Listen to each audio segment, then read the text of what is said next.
The Birth of All That Is, the story of creation as told by Seth in the Seth Material. Read by Ned B. Johnson, March 2015. Now, and this will seem like a contradiction in terms, there is non-being. It is a state not of nothingness, but a state in which probabilities and possibilities are known and anticipated, but blocked from expression. Dimly, through what you would call history, hardly remembered, there was such a state. It was a state of agony in which the powers of creativity and existence were known, but the ways to produce them were not known. This is the lesson that all that is had to learn, and that could not be taught.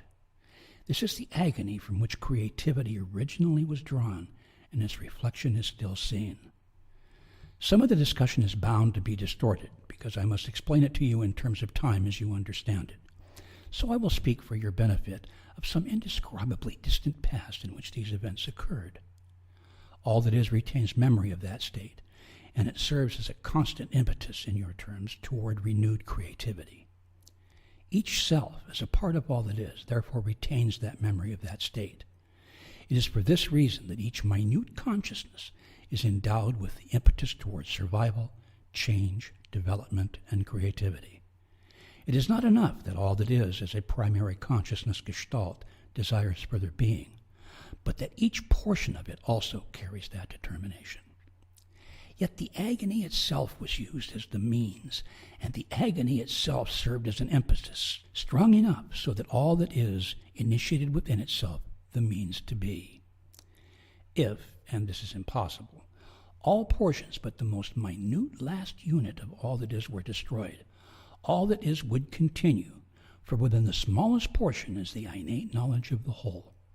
All that is protects itself, therefore, and all that it has and is and will create. When I speak of all that is, you must understand my position within it. All that is knows no other. This does not mean that there are not others to be known.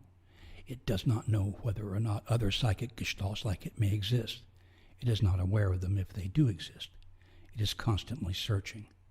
It knows that something existed before its own primary dilemma when it could not express itself.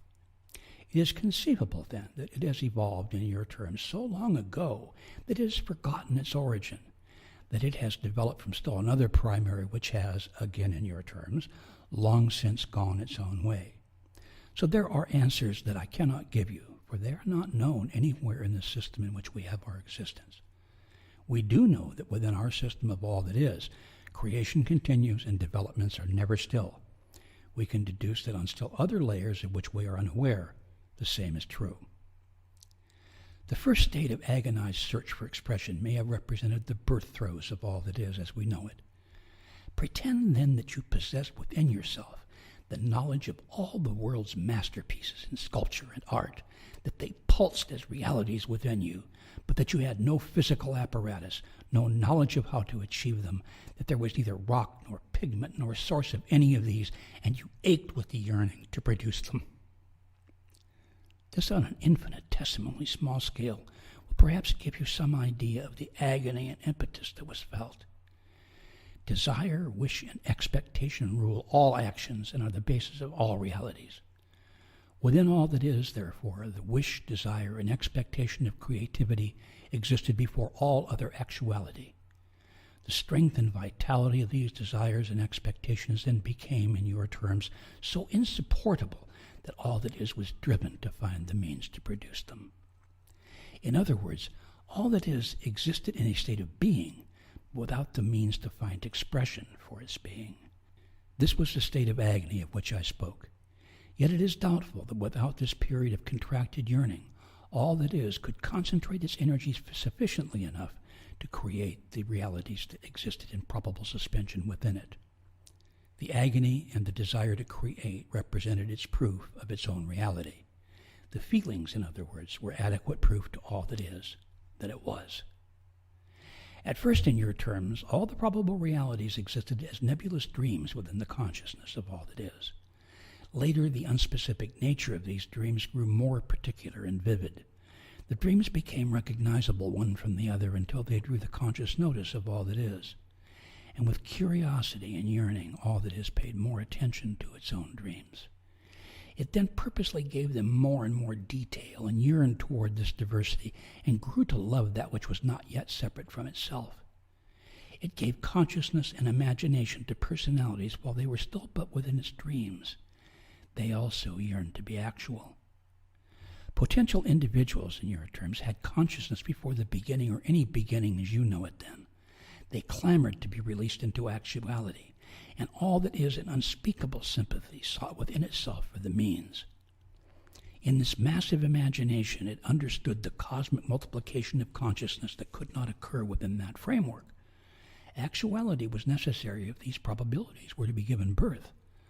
All that is saw then an infinity of probable conscious individuals and foresaw all possible developments, but they were locked within it until it found the means.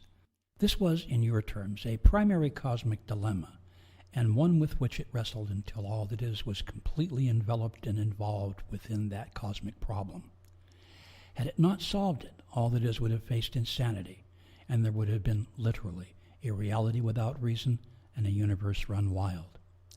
The pressure came from two sources, from the conscious but still probable individual selves who found themselves alive in a God's dream, and from the God who yearned to release them. On the other hand, you could say that the pressure existed simply on the part of the gods, since the creations existed within its dreams. But such tremendous power resides in such pyramid primary gestalts that even their dreams are endowed with vitality and reality. This, then, is the dilemma of any primary pyramid gestalt. It creates reality. It also recognized within each consciousness the massive potential that existed. The means then came to it. It must release the creatures and probabilities from its dream. To do so would give them actuality.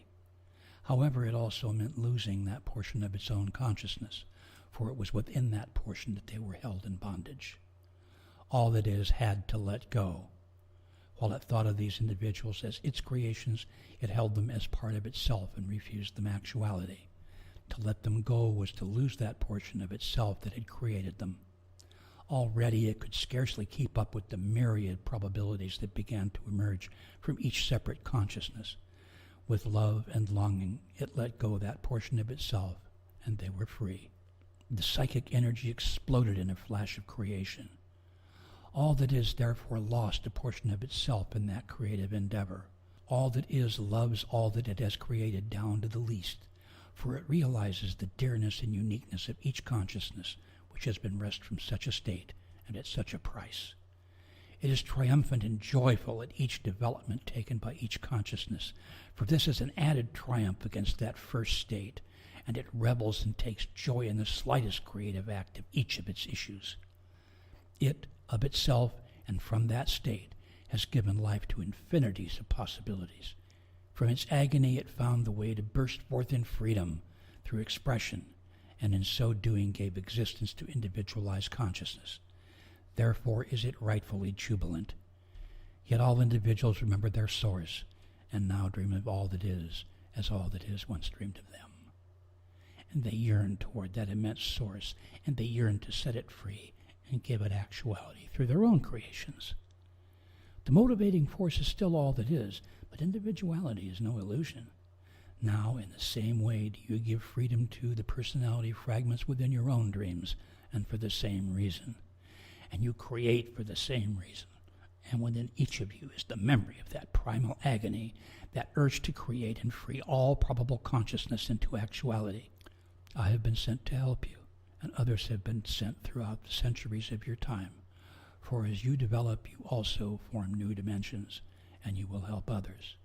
These connections between you and all that is can never be severed, and its awareness is so delicate and focused that its attention is indeed directed with the prime Creator's love to each consciousness.